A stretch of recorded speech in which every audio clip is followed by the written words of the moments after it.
की न्यूज खबरों का।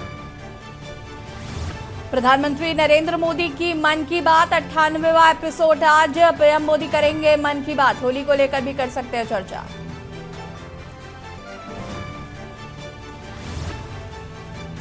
विधानमंडल का बजट सत्र का 7वां दिन आज। कुछ देर में सदन की कार्रवाई शुरू। सीएम योगी ने कल सपा को सदन में किया था करारा जवाब। प्रधानमंत्री किसान सम्मान निधि की 13वीं किश्त की तारीख का ऐलान। कल पीएम मोदी किसानों के खातों में डीबीटी के माध्यम से धनराशि आवंटित करेंगे। रायपुर में कांग्रेस की मेगा रैली आज। राहुल गांधी समेत वरिष्ठ नेता करेंगे संबोधित।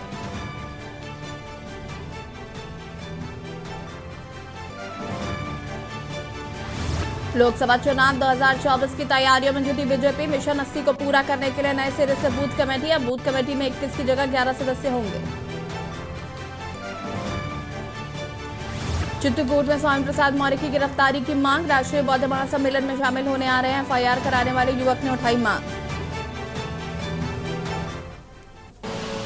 आप देख रहे हैं की न्यूज खबरों का सारथी। नमस्कार, लाइव न्यूज में आप सभी का स्वागत है। मैं हूं आपके साथ यशी शुक्ला। आगे बात करें उससे पहले प्रधानमंत्री नरेंद्र मोदी मन की बात कर रहे हैं। 98वां एपिसोड है, क्या कुछ कह रहे सुन लेते हैं। शक्ति बढ़ती है। ये हमने मन की बात के अलग अलग एपिसोड में देखा है, समझा है और मैंने अनुभव किया है, स्वीकार भी किया है। मुझे वो दिन याद है जब हमने मन की बात में भारत के पारंपरिक खेलों को प्रोत्साहन की बात की थी। तुरंत उस समय देश में एक लहर सी उठ गई भारतीय खेलों के जुड़ने की, इनमें रमने की, इन्हें सीखने की। मन की बात में जब भारतीय खिलौनों की बात हुई तो देश के लोगों ने इसे भी हाथों हाथ बढ़ावा दे दिया। अब तो भारतीय खिलौनों का इतना क्रेज हो गया है कि विदेशों में भी इनकी डिमांड बहुत बढ़ रही है। जब मन की बात में हमने स्टोरी टेलिंग की भारतीय विधाओं पर बात की तो इनकी प्रसिद्धि भी दूर दूर तक पहुंच गई। लोग ज्यादा से ज्यादा भारतीय स्टोरी टेलिंग की विधाओं की तरफ आकर्षित होने लगे। साथियों, आपको याद होगा सरदार पटेल की जयंती यानी एकता दिवस के अवसर पर मन की बात में हमने 3 कॉम्पिटिशन्स की बात की थी। ये प्रतियोगिताएं देशभक्ति पर गीत, लोरी और रंगोली इससे जुड़ी थी। मुझे ये बताते हुए खुशी है देश भर के 700 से अधिक जिलों के 5 लाख से अधिक लोगों ने बढ़ चढ़ करके इसमें हिस्सा लिया है। बच्चे, बड़े, बुजुर्ग सभी ने इसमें बढ़ चढ़कर भागीदारी की और 20 से अधिक भाषाओं में अपनी एंट्रीज भेजी है। इन कॉम्पिटिशन्स में भाग लेने वाले सभी प्रतिभागियों को मेरी ओर से बहुत बहुत बधाई है। आप में से हर कोई अपने आप में एक चैंपियन है, कला साधक है। आप सभी ने यह दिखाया है कि अपने देश की विविधता और संस्कृति के लिए आपके हृदय में कितना प्रेम है। साथियों, आज इस मौके पर मुझे लता मंगेशकर जी, लता दीदी की याद आना बहुत स्वाभाविक है, क्योंकि जब ये प्रतियोगिता प्रारंभ हुई थी उस दिन लता दीदी ने ट्वीट करके देशवासियों से आग्रह किया था कि वे इस स्पर्धा में जरूर जुड़े।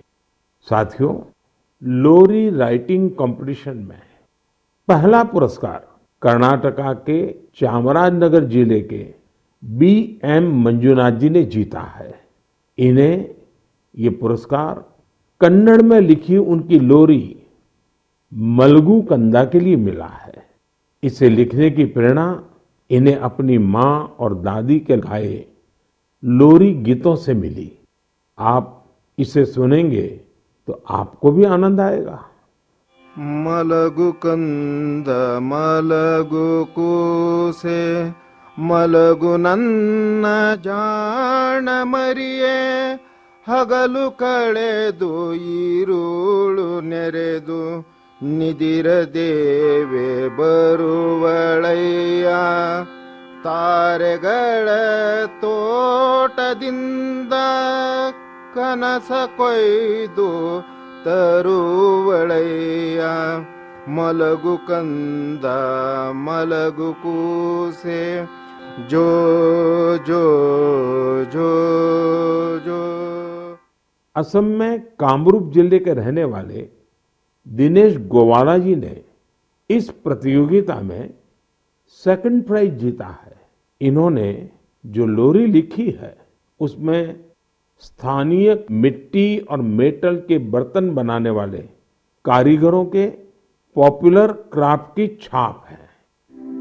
कोहार कोकाए मुनाती आनीसे मुनाती हसेनो की खुली साई देखिलो कोहारोर मुनाती मुनाते हासे बानबाती हमारे मोइनाय कोहारो खुदी साई किनुई बानबाती।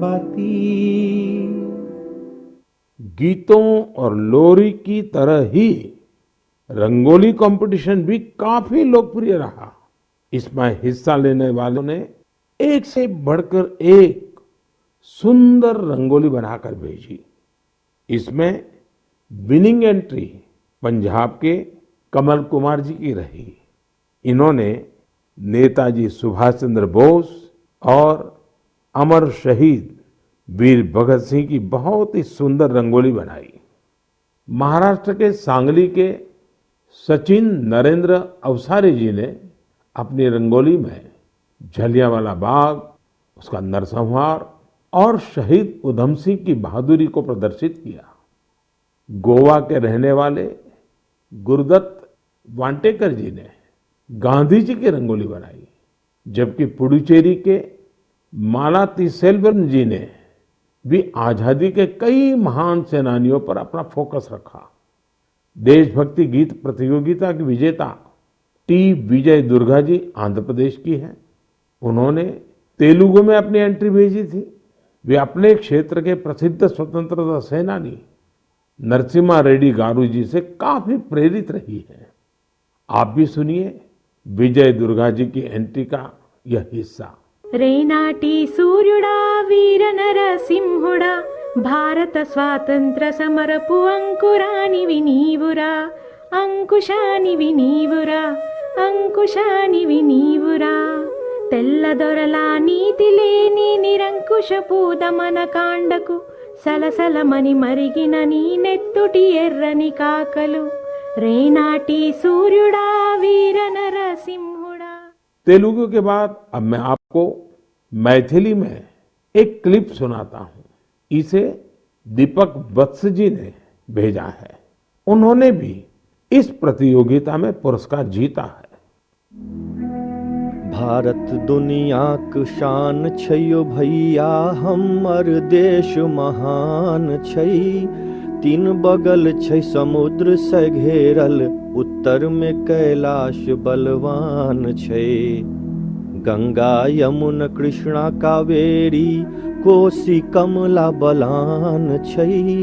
हमर देश महान छैयो भैया तिरंगे में बसल प्राण छै। साथियों, मुझे उम्मीद है आपको ये पसंद आई होगी। प्रतियोगिता में आई इस तरह की एंट्रीज की लिस्ट बहुत लंबी है। आप संस्कृति मंत्रालय की वेबसाइट पर जाकर इन्हें अपने परिवार के साथ देखें और सुनें। आपको बहुत प्रेरणा मिलेगी। मेरे प्यारे देशवासियों, बात बनारस की हो, शहनाई की हो, उस्ताद बिस्मिल्लाह खान जी की हो, तो स्वाभाविक है कि मेरा ध्यान उस तरफ जाएगा ही। कुछ दिन पहले उस्ताद बिस्मिल्लाह खान युवा पुरस्कार दिए गए। ये पुरस्कार म्यूजिक और परफॉर्मिंग आर्ट्स के क्षेत्र में उभर रहे प्रतिभाशाली कलाकारों को दिए जाते हैं। ये कला और संगीत जगत की लोकप्रियता बढ़ाने के साथ ही इसकी समृद्धि में अपना योगदान दे रहे हैं। इनमें वे कलाकार भी शामिल हैं जिन्होंने उन इंस्ट्रूमेंट्स में नई जान फूंकी है जिनकी पॉपुलैरिटी समय के साथ कम होती जा रही थी। अब आप सभी इस ट्यून को ध्यान से सुनिए।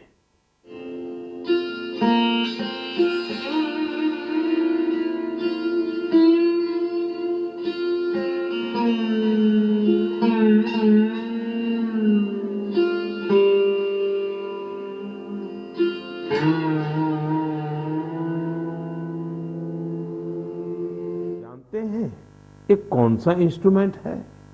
संभव है आपको पता न भी हो। इस वाद्य यंत्र का नाम सुर सिंगार है और इस धुन को तैयार किया है जॉयदीप मुखर्जी ने। जॉयदीप जी उस्ताद बिस्मिल्लाह खान पुरस्कार से सम्मानित युवाओं में शामिल है। इस इंस्ट्रूमेंट की धुनों को सुनना पिछले 50 और 60 के दशक से ही दुर्लभ हो चुका था, लेकिन जॉयदीप सुर सिंगार को फिर से पॉपुलर बनाने में जी जान से जुटे हैं। उसी प्रकार बहन उप्पलपू नागमणि जी का प्रयास भी बहुत ही प्रेरक है, जिन्हें मैंडोलिन में कार्नाटिक इंस्ट्रूमेंटल के लिए यह पुरस्कार दिया गया है। वहीं संग्राम सिंह सुहास भंडारे जी को वारकरी कीर्तन के लिए यह पुरस्कार मिला है। इस लिस्ट में सिर्फ संगीत से जुड़े कलाकार ही नहीं है। वी दुर्गा देवी जी ने नृत्य की एक प्राचीन शैली करकट्टम के लिए यह पुरस्कार जीता है। इस पुरस्कार के एक और विजेता राजकुमार नायक जी ने तेलंगाना के 31 जिलों में 101 दिन तक चलने वाली पेरिनी ओडिसी का आयोजन किया था। आज लोग इन्हें पेरिनी राजकुमार के नाम से जानने लगे हैं। पेरिनी नाट्यम भगवान शिव को समर्पित एक नृत्य है जो काकतीय डायनेस्टी के दौर में काफी लोकप्रिय था। इस डायनेस्टी की जड़ें आज के तेलंगाना से जुड़ी हैं। एक अन्य पुरस्कार विजेता साइखोम सुरचंद्रा सिंह जी है। ये मैतेई पुंग इंस्ट्रूमेंट बनाने में अपनी महारत के लिए जाने जाते हैं। इस इंस्ट्रूमेंट का मणिपुर से नाता है। पूरन सिंह एक दिव्यांग कलाकार है जो राजुला, मलुशाही, नेओली, हुड़का बोल, जागर जैसे विभिन्न म्यूजिक फॉर्म्स को लोकप्रिय बना रहे हैं। इन्होंने इनसे जुड़ी कई ऑडियो रिकॉर्डिंग्स भी तैयार की है। उत्तराखंड के फोक म्यूजिक में अपनी प्रतिभा का प्रदर्शन कर पूरन सिंह जी ने कई पुरस्कार भी जीते हैं। समय की सीमा के चलते मैं यहाँ सभी अवार्डीज की बातें भले न कर पाऊं, लेकिन मुझे विश्वास है कि आप उनके बारे में जरूर पढ़ेंगे। मुझे उम्मीद है कि ये सभी कलाकार परफॉर्मिंग आर्ट्स को और पॉपुलर बनाने के लिए ग्रास रूट्स पर सभी को प्रेरित करते रहेंगे। मेरे प्यारे देशवासियों, तेजी से आगे बढ़ते हमारे देश में डिजिटल इंडिया की ताकत कोने कोने में दिख रही है।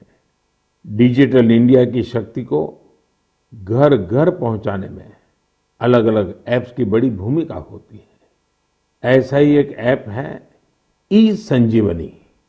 इस ऐप से टेली कंसल्टेशन यानी दूर बैठे वीडियो कॉन्फ्रेंस के माध्यम से डॉक्टर से अपनी बीमारी के बारे में सलाह कर सकते हैं। इस ऐप का उपयोग करके अब तक टेली कंसल्टेशन करने वालों की संख्या 10 करोड़ के आंकड़े को पार कर गई है। आप कल्पना कर सकते हैं, वीडियो कॉन्फ्रेंस के माध्यम से 10 करोड़ कंसल्टेशंस, मरीज और डॉक्टर के साथ अद्भुत नाता। ये बहुत बड़ी अचीवमेंट है। इस उपलब्धि के लिए मैं सभी डॉक्टरों और इस सुविधा का लाभ उठाने वाले मरीजों को बहुत बहुत बधाई देता हूं। भारत के लोगों ने तकनीक को कैसे अपने जीवन का हिस्सा बनाया है, ये इसका जीता जागता उदाहरण है। हमने देखा है कि कोरोना के काल में ई संजीवनी ऐप, इसके जरिए टेली कंसल्टेशन लोगों के लिए एक बड़ा वरदान साबित हुआ है। मेरा भी मन हुआ कि क्यों ना इसके बारे में मन की बात में हम एक डॉक्टर और एक मरीज से बात करें, संवाद करें और आप तक बात को पहुंचाएं। हमें जानने की कोशिश करें कि टेली कंसल्टेशन लोगों के लिए आखिर कितना प्रभावी रहा है। हमारे साथ सिक्किम से डॉक्टर मदन मणि जी हैं। डॉक्टर मदन मणि जी रहने वाले सिक्किम के ही हैं, लेकिन उन्होंने एमबीबीएस धनबाद से किया और फिर बनारस हिंदू यूनिवर्सिटी से एमडी किया। वो ग्रामीण इलाकों के सैकड़ों लोगों को टेली कंसल्टेशन दे चुके हैं। नमस्कार, नमस्कार मदन मणि जी। जी नमस्कार सर। मैं नरेंद्र मोदी बोल रहा हूँ। जी जी सर। आप तो बनारस में पढ़े हैं? जी मैं बनारस में पढ़ा हूँ सर। अपना मेडिकल एजुकेशन वहीं हुआ? जी जी। तो जब आप बनारस में थे तब का बनारस और आज बदला हुआ बनारस कभी देखने गए कि नहीं गए? जी प्रधानमंत्री जी, मैं जा नहीं पाया हूँ जब से मैं वापस सिक्किम आया हूँ, लेकिन मैंने सुना है कि काफी बदल गया है। तो कितने साल हो गए आपको बनारस छोड़े? बनारस 2006 से छोड़ा हुआ हूँ। ओह, फिर तो आपको जरूर जाना चाहिए। जी जी। अच्छा, मैंने फोन तो इसलिए किया कि आप सिक्किम के अंदर दूर सुदूर पहाड़ों में रह करके वहाँ के लोगों को टेली कंसल्टेशन का बहुत बड़ी सेवाएं दे रहे हैं। जी।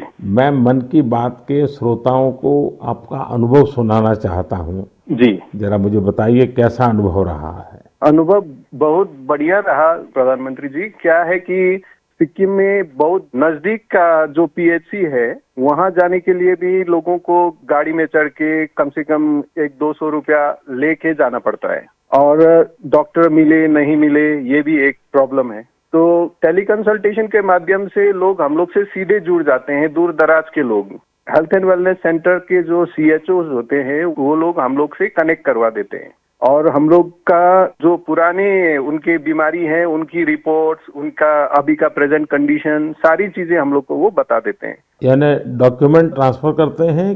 जी जी, डॉक्यूमेंट्स ट्रांसफर भी करते हैं और अगर ट्रांसफर नहीं कर सके तो वो पढ़ के हम लोग को बताते हैं। वहाँ का वेलनेस सेंटर का डॉक्टर बताता है? जी, वेलनेस सेंटर में जो CHO रहता है, कम्युनिटी हेल्थ ऑफिसर, और जो पेशेंट है वो अपनी कठिनाइयां आपको सीधी बताता है? जी, पेशेंट भी कठिनाई हमको बताता है। फिर पुराने रिकॉर्ड्स देख के फिर अगर कोई नई चीजें हम लोग को जानना है, जैसे किसी का चेस्ट ऑस्कल्टेट करना है, अगर उसको पैर सूजा है कि नहीं, अगर CHO ने नहीं देखा है तो हम लोग उसको बोलते हैं कि जाके देखो सूजन है नहीं है, आंख देखो, एनीमिया है कि नहीं है, उसका अगर खांसी है तो चेस्ट को ऑस्कल्टेट करो और पता करो कि वहाँ पे साउंड है कि नहीं। आप वॉइस कॉल से बात करते हैं या वीडियो कॉल का भी उपयोग करते हैं?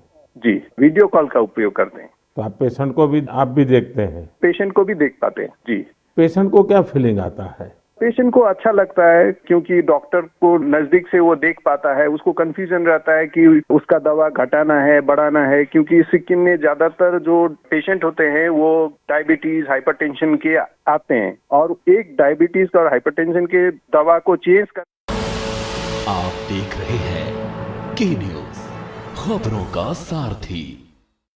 ऊर्जावान धामी सरकार की शानदार ऊर्जा पॉलिसी कर रही है ऊर्जा प्रदेश के 100% विद्युतीकरण का स्वप्न साकार। उत्तराखंड की अनुष्का को गणित के फॉर्मूले लगाना पसंद है और वो भी एक दिन प्रोफेसर बनना चाहती है। उसकी उम्मीदों को उड़ान दे रही है प्रदेश की कामयाब ऊर्जा पॉलिसी और राह रोशन कर रही है धामी सरकार।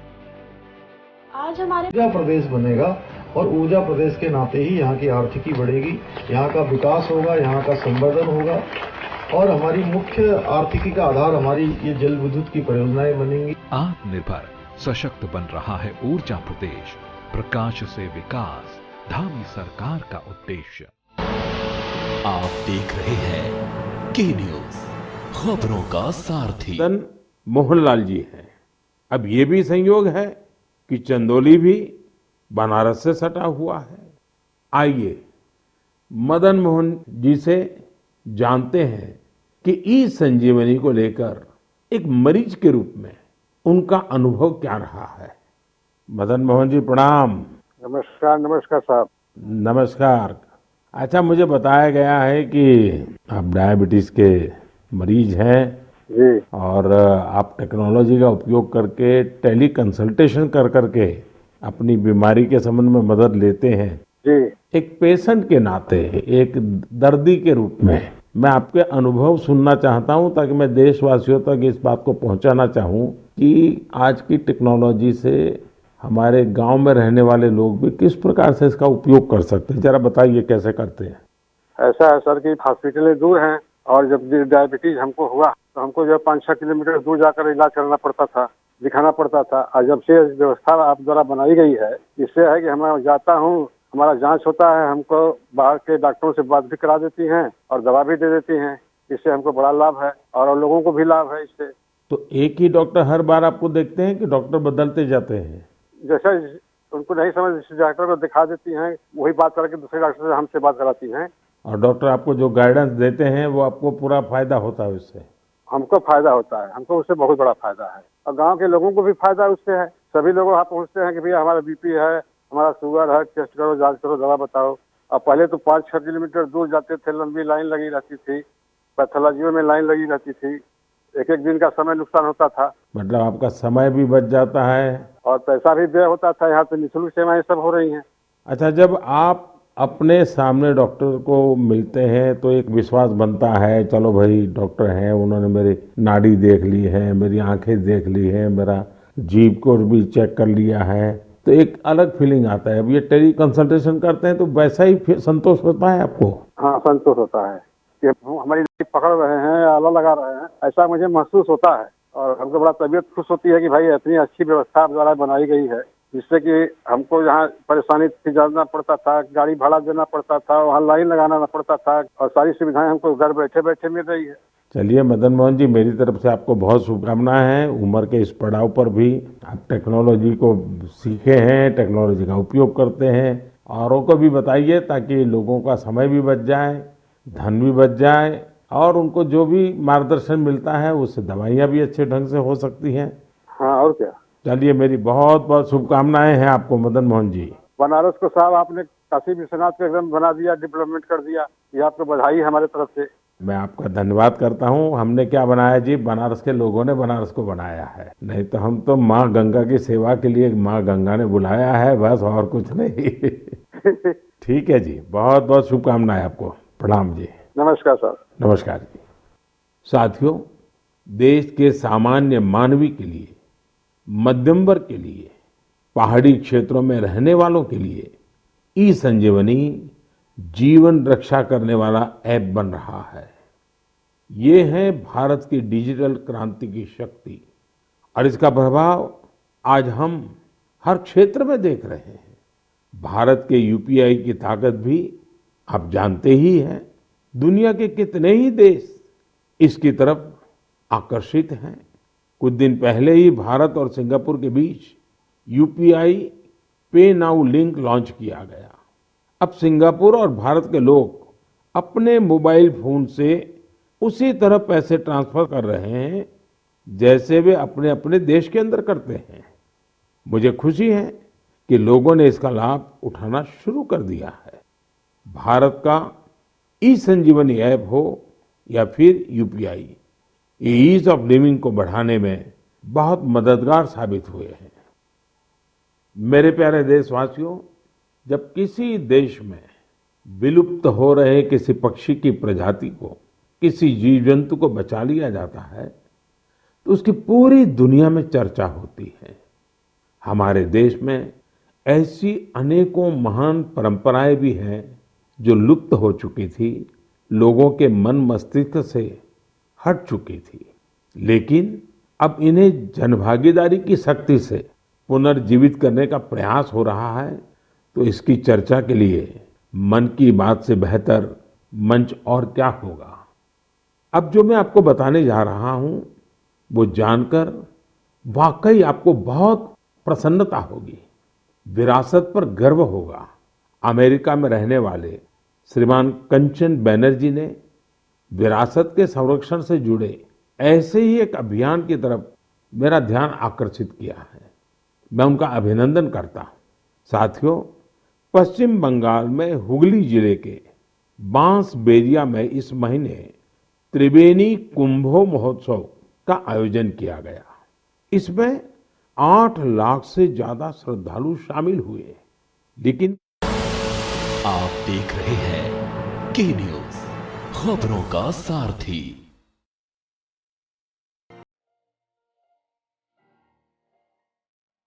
देखना चाहेंगे कैसे रखी गई विकास की बुनियाद। बीते 4 सालों में नगरीय प्रशासन विकास विभाग ने माननीय मुख्यमंत्री जी के मार्गदर्शन में जीता है लोगों का विश्वास और रचा नया इतिहास। क्या आपने देखा है कहीं हॉस्पिटल खुद चलकर आपके पास पहुंच रहा हो? यह संभव हुआ मुख्यमंत्री शहरी स्लम स्वास्थ्य योजना से। नगरीय निकायों में स्वास्थ्य सुविधाओं ने रचा बड़ा कीर्तिमान। अब घरों तक पहुंच रही हॉस्पिटल वाली गाड़ी, निशुल्क इलाज और उपचार से रोशन हुई लाखों लोगों की जिंदगियां। अब सस्ती दवाइयां? क्या कहा? जी हां, अब महंगी दवाइयों के बोझ से मिल रही है राहत की सांस, और सब कुछ आपके नजदीक भी।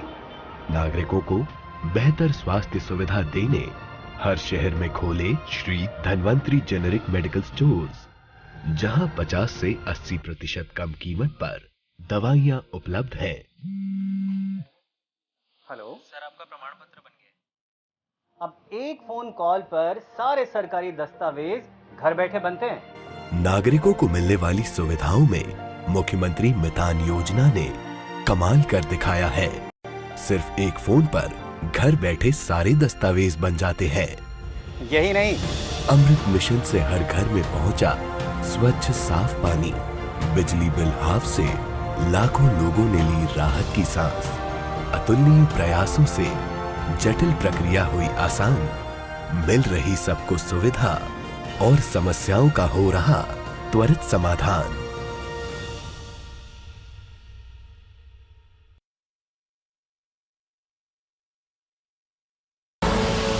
आप देख रहे हैं के न्यूज, खबरों का सारथी। दिनों तक हर रोज होने वाली गंगा आरती, रुद्राभिषेक और यज्ञ में बड़ी संख्या में लोग शामिल हुए।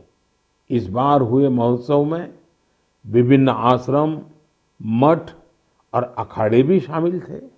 बंगाली परंपराओं से जुड़ी विभिन्न विधाएं जैसे कीर्तन, बाउल, गोड़ियों नृत्य, श्रीखोल, पोटेर गान, छऊ नाच शाम के कार्यक्रमों में आकर्षण का केंद्र बने थे। हमारे युवाओं को देश के सुनहरे अतीत से जोड़ने का एक बहुत ही सराहनीय प्रयास है। भारत में ऐसी कई और प्रैक्टिसेस हैं जिन्हें रिवाइव करने की जरूरत है। मुझे आशा है कि इनके बारे में होने वाली चर्चा लोगों को इस दिशा में जरूर प्रेरित करेगी। मेरे प्यारे देशवासियों, स्वच्छ भारत अभियान ने हमारे देश में जन भागीदारी के मायने ही बदल दिए हैं। देश में कहीं पर भी कुछ स्वच्छता से जुड़ा हुआ होता है तो लोग इसकी जानकारी मुझ तक जरूर पहुंचाते हैं। ऐसे ही मेरा ध्यान गया है हरियाणा के युवाओं के एक स्वच्छता अभियान पर। हरियाणा में एक गांव है दुल्हेड़ी। यहाँ के युवाओं ने तय किया हमें भिवानी शहर को स्वच्छता के मामले में एक मिसाल बनाना है। उन्होंने युवा स्वच्छता एवं जन सेवा समिति नाम से एक संगठन बनाया। इस समिति से जुड़े युवा सुबह 4 बजे भिवानी पहुंच जाते हैं। शहर के अलग अलग स्थलों पर ये मिलकर सफाई अभियान चलाते हैं। ये लोग अब तक शहर के अलग अलग इलाकों से कई टन कूड़ा साफ कर चुके हैं। साथियों, स्वच्छ भारत अभियान का एक महत्वपूर्ण आयाम वेस्ट टू वेल्थ भी है। ओडिशा के केंद्रपाड़ा जिले की एक बहन कमला मोहराना एक स्वयं सहायता समूह चलाती है। इस समूह की महिलाएं दूध की थैली और दूसरी प्लास्टिक पैकिंग से टोकरी और मोबाइल स्टैंड जैसी कई चीजें बनाती है। ये इनके लिए स्वच्छता के साथ ही आमदनी का भी एक अच्छा जरिया बन रहा है। हम अगर ठान लें तो स्वच्छ भारत में अपना बहुत बड़ा योगदान दे सकते हैं। कम से कम प्लास्टिक बैग की जगह कपड़े के बैग का संकल्प तो हम सबको ही लेना चाहिए। आप देखेंगे आपका ये संकल्प आपको कितना संतोष देगा और दूसरे लोगों को जरूर प्रेरित करेगा। मेरे प्यारे देशवासियों, आज हमने और आपने साथ जुड़कर एक बार फिर कई प्रेरणादायी विषयों पर बात की। परिवार के साथ बैठ करके उसे सुना और अब उसे दिन भर गुनगुनाएंगे भी। हम देश की कर्मठता की जितनी चर्चा करते हैं उतनी ही हमें ऊर्जा मिलती है। इसी ऊर्जा प्रवाह के साथ चलते चलते आज हम मन की बात के 98वें एपिसोड के मुकाम तक पहुंच गए हैं। आज से कुछ दिन बाद ही होली का त्योहार है। आप सभी को होली की शुभकामनाएं। हमें हमारे त्योहार वोकल फॉर लोकल के संकल्प के साथ ही मनाने हैं। अपने अनुभव भी मेरे साथ शेयर करना न भूलिएगा। तब तक के लिए मुझे विदा दीजिए। अगली बार हम फिर नए विषयों के साथ मिलेंगे। बहुत बहुत धन्यवाद। नमस्कार।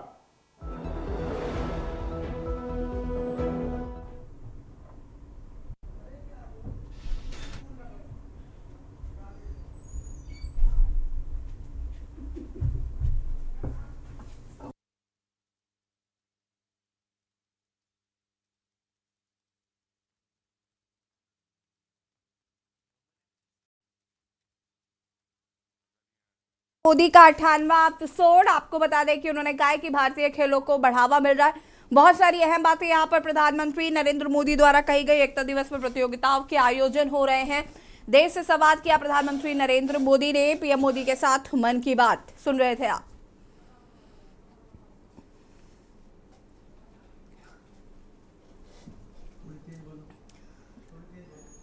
प्रधानमंत्री नरेंद्र मोदी की मन की बात सुन रहे थे आप। पीएम मोदी ने कई अहम बातें यहां पर आज अपने संबोधन में कही।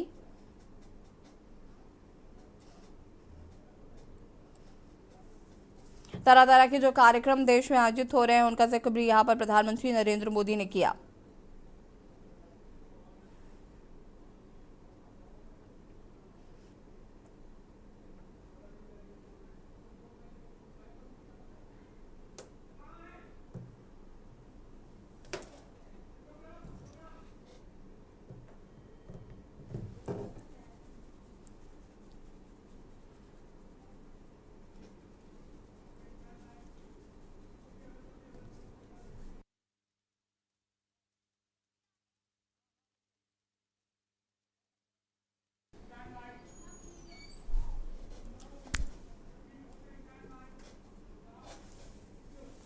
और यहाँ पर प्रधानमंत्री नरेंद्र मोदी की मन की बात आप कार्यक्रम सुन रहे थे, जहां पर उन्होंने कई मुद्दों पर बातचीत की है। साथ ही साथ आपको लखनऊ ले चलते हैं, जहां पर मुख्यमंत्री योगी आदित्यनाथ आपको बता दें कि जो प्रोन्नति छात्र हैं उनको यहाँ पर सम्मानित कर रहे हैं। तस्वीरें आपको दिखा देते हैं, क्या कुछ कह रहे हैं। प्रदेश के प्रमुख सचिव गृह श्री संजय प्रसाद जी, पुलिस महानिदेशक श्री देवेंद्र सिंह चौहान जी, पुलिस महानिदेशक प्रशिक्षण श्री आरपी सिंह जी,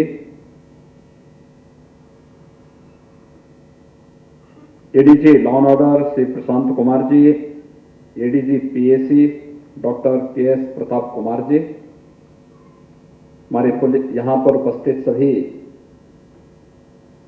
मंत्रिमंडल के मेरे सहयोगी माननीय विधायकगण, पुलिस के सभी वरिष्ठ अधिकारीगण और आज जिन्हें 9055 सब इंस्पेक्टर रैंक के सभी हमारे पुलिस बल के हिस्सा बन रहे नौजवान साथियों,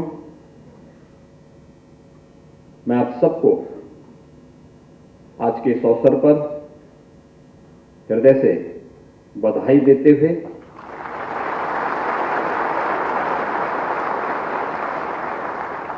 दुनिया के सबसे बड़े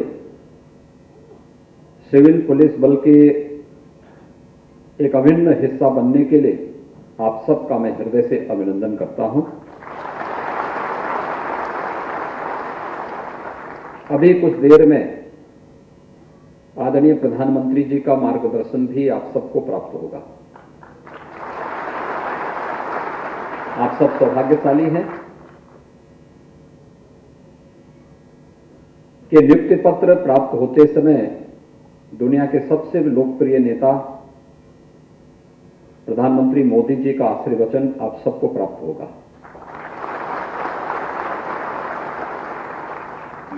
मिशन रोजगार आदरणीय प्रधानमंत्री जी की प्रेरणा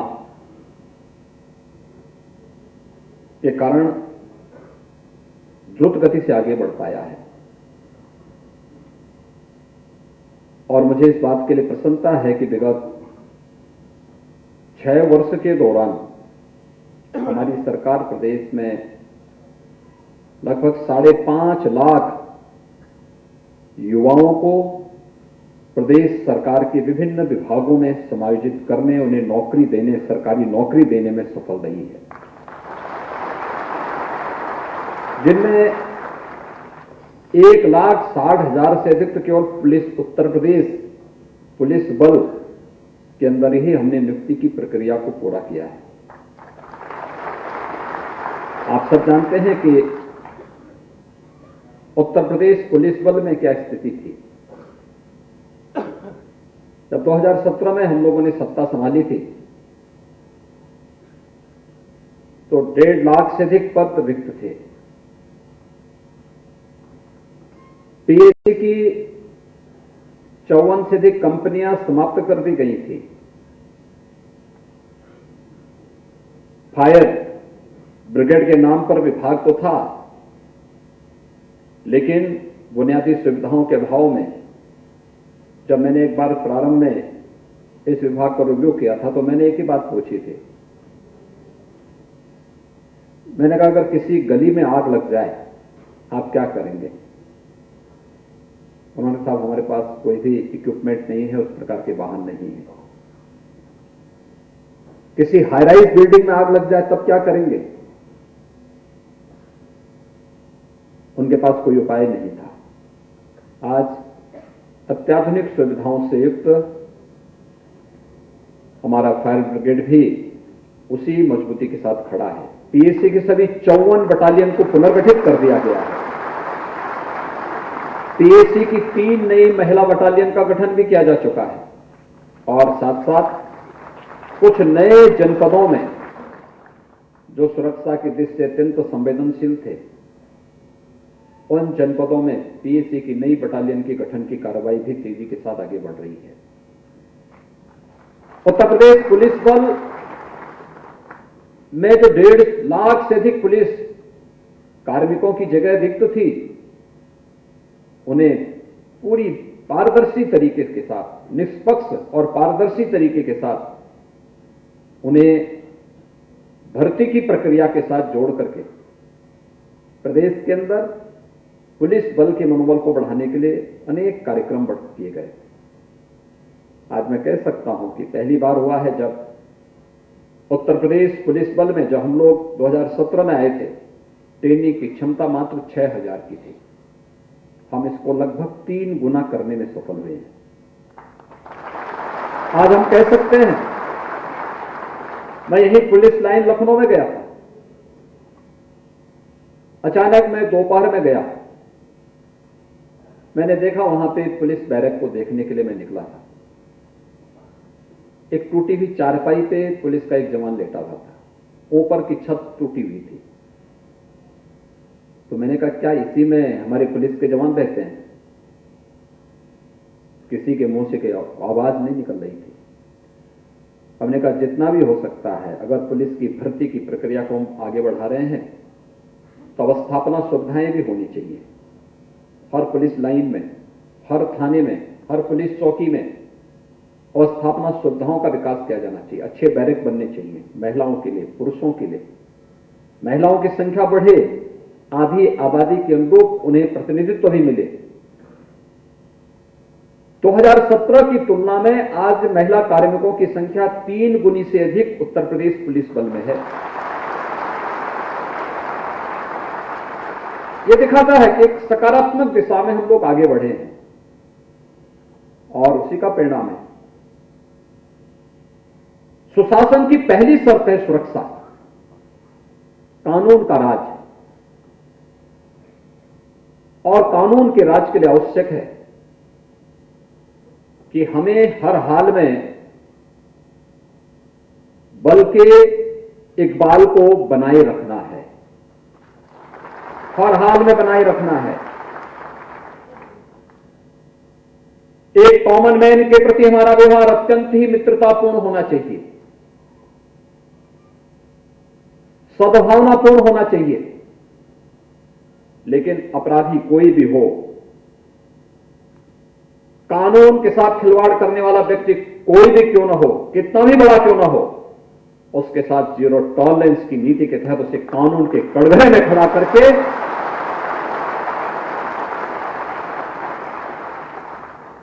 उसको उसका सही जगह पहुंचाने की कार्रवाई से भी हमें हिचक नहीं करनी चाहिए। और जिस दिन पुलिस का इकबाल बना रहेगा, आप में से हर जवान की, हर अधिकारी का सम्मान भी बना रहेगा।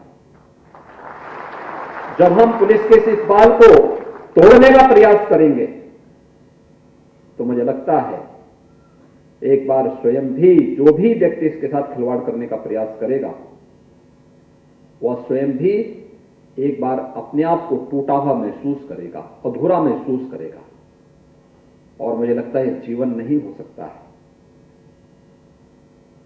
इसको आप जीवन नहीं कह सकते।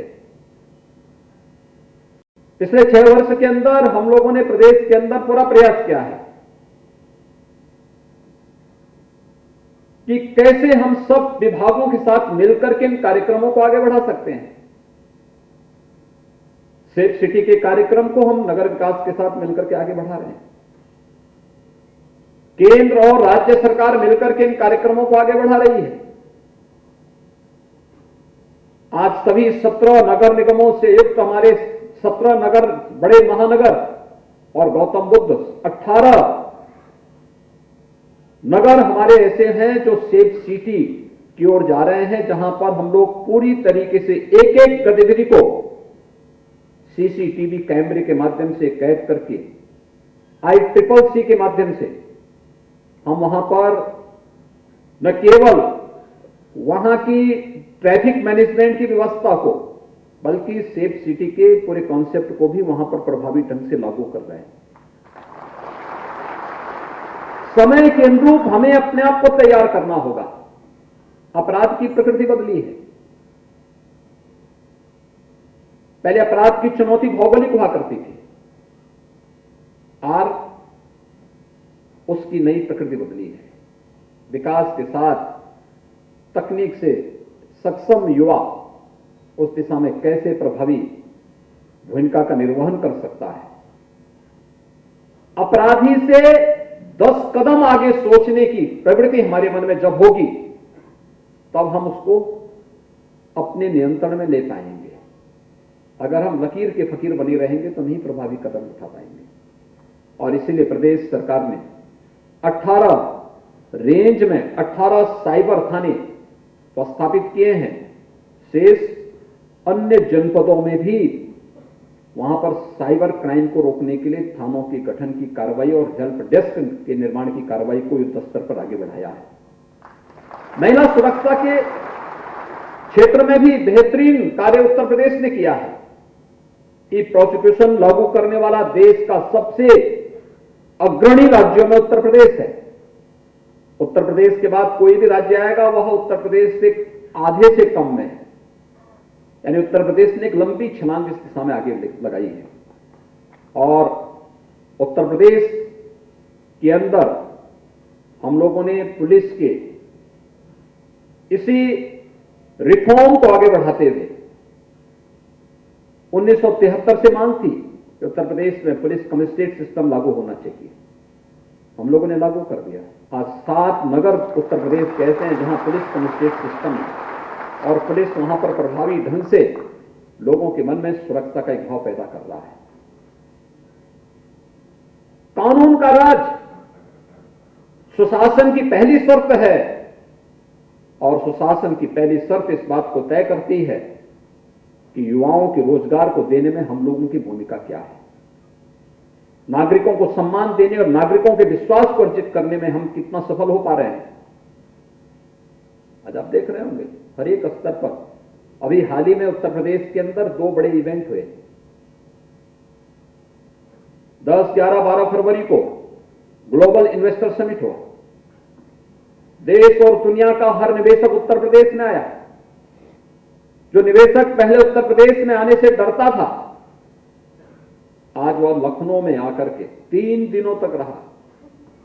25,000 से अधिक निवेशक उत्तर प्रदेश में आया। 35 लाख करोड़ रुपए से अधिक के निवेश के प्रस्तावों पर साइन करते हुए आज इस बात की इंतजार कर रहा है कब सरकार हमें बुलाएगी और हम अपना निवेश उत्तर प्रदेश के अंदर करके अपने बिजनेस को आगे बढ़ा करके उत्तर प्रदेश के नौजवानों के लिए नौकरी की सुविधा देंगे। नहीं तो यही प्रदेश था, यहां पे जिन लोगों का निवेश था वे भी अपना बंद करके भागने की चक्कर में थे। यहां पे पलायन होता था, कहीं केराना का, कहीं कांधला का पलायन, वीरान लगते थे ये शहर। मैं 2 वर्ष पहले उस जनपद में एक बार फिर से गया। क्या परिवर्तन हुआ? ये परिवर्तन केवल ऐसा तो नहीं कि केवल मुझे अधिकारियों के द्वारा दी गई रिपोर्ट के आधार पर है, नागरिकों के मन में क्या भाव है। और मुझे देख के अच्छा लगा कि 17 के पहले इस कैराना कस्बे में वीरानी थी, उजाड़ सा लगता था, फिर से वह आबाद होकर के बड़े बड़े मॉल वहां पर बनते हुए मुझे दिखाई दिए। तो मैंने लोगों से पूछा, मैंने कहा ये, तो लोगों ने कहा साहब सुरक्षा के कारण ये संभव हो पाया है। मैंने कहा जो लोग यहां से भागे थे, कहा वे आकर के फिर से अपना बिजनेस आगे बढ़ा चुके हैं, अब लोगों को भय नहीं लगता है। एक परिवार जो कैराना से पलायन कर चुका था, उस परिवार की एक छोटी सी बच्ची से मैंने भेंट की। मैंने उससे पूछा, मैंने कहा स्कूल पढ़ती हो? उसने कहा मैं 6ठी क्लास में जाती हूं। मैंने कहा स्कूल जाने में भय नहीं लगता है?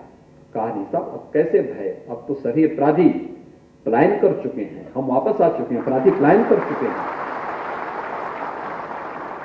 हमें आज विश्वास है अपनी पुलिस पर। एक बच्ची जब इस बात को कहे, एक नागरिक जब इस बात को कहे, एक व्यापारी जब इस बात को कहे, एक सड़क राह चलता हुआ नागरिक जब इस बात को कहे, तो मान करके चलना चाहिए कि हमारी दिशा सही है। ग्लोबल इन्वेस्टर समिट के साथ ही यहां पर हम लोगों ने G20 का एक बड़ा आयोजन किया। आप सब जानते हैं G20 दुनिया के 20 बड़े देशों का समूह है, जो दुनिया के सबसे बड़े संसाधन पर, दुनिया की सबसे बड़ी जीडीपी पर, दुनिया के सबसे ज्यादा इनोवेशन और रिसर्च पर जिनका अधिकार है, पेटेंट पर जिनका एकाधिकार है, उन देशों का समूह है G20। अमृतकाल के प्रथम वर्ष में प्रधानमंत्री मोदी जी के नेतृत्व में भारत इसकी अध्यक्षता कर रहा है और उसकी बैठक अभी डिजिटल इकोनॉमी से संबंधित एक 3 दिवसीय समिट लखनऊ में आयोजित हुआ था। वे लोग आए थे, दुनिया के 20 देशों से तो थे ही, 9 मित्र देशों के प्रतिनिधि थे, 7 अन्य देशों के संगठन भी प्रतिभाग किए थे। ग्लोबल इन्वेस्टर समिट हो या G20 का समिट, इन दोनों में एक चीज हमें देखने को मुझे मिली कि लोगों ने यहां की व्यवस्था, आतिथ्य भाव को तो सम्मान की दृष्टि से देखा ही, उन्होंने इसको भी बहुत महत्व से लिया कि पुलिस का व्यवहार उनके प्रति और नागरिकों के प्रति कैसा है, और उसकी उन्होंने अंततः सराहना की। एक बड़ा भाव है, अब याद कर सकते हैं, अगर हम ठान ले तो क्या नहीं हो सकता है, क्या नहीं हो सकता है। ग्लोबल इन्वेस्टर समिट में 25,000 लोगों ने प्रतिभाग किया था, और प्रतिभाग करने के बाद कहीं भी हमें अव्यवस्था नहीं दिखाई दी। ये दिखाता है, यही जनविश्वास का प्रतीक बनता है, जब हम किसी भी नागरिक के साथ, किसी भी अतिथि के साथ कोई भी दुर्व्यवहार न हो, कहीं भी ट्रैफिक जाम में लोगों को न फंसना पड़े, कहीं भी किसी भी प्रकार की कोई अराजकता और गुंडागर्दी के लिए कोई जगह न हो, मानना चाहिए आपकी दिशा सही है। और वह हम लोगों ने इन 2 इवेंट के माध्यम से राजधानी लखनऊ के अंदर देखा है। प्रदेश के अंदर आज 18 के 18 जो हमारे पुलिस परिक्षेत्र हैं, उन सभी मुख्यालयों पर ये नियुक्ति पत्र वितरण के कार्यक्रम चल रहे हैं। सब में कुछ ना कुछ नयापन भी लाने का प्रयास हुआ, अच्छा हुआ। उत्तर प्रदेश के प्रति लोगों के मन में विश्वास बदला है, उत्तर प्रदेश का परसेप्शन बदला है। अन्यथा आप जैसे नौजवान ही आप तो सौभाग्यशाली हैं कि आपने अपनी शिक्षा इन 6 वर्षों के अंदर प्राप्त की होगी, प्रतियोगी परीक्षाओं की तैयारी की होगी। और ये लखनऊ से तस्वीरें आप देख रहे थे, जहां पर मुख्यमंत्री योगी आदित्यनाथ संबोधित कर रहे थे। आपको बता दें कि यहां पर उन्होंने छात्रों को तोहफा दिया है, और साथ ही साथ आपको ये भी बता दें कि आज पुलिस भर्ती में नियुक्ति पत्र भी प्रदान किए मुख्यमंत्री योगी आदित्यनाथ ने। फिलहाल बुलेटिन में इतना ही, देखते रहिए के न्यूज़ इंडिया। नमस्कार।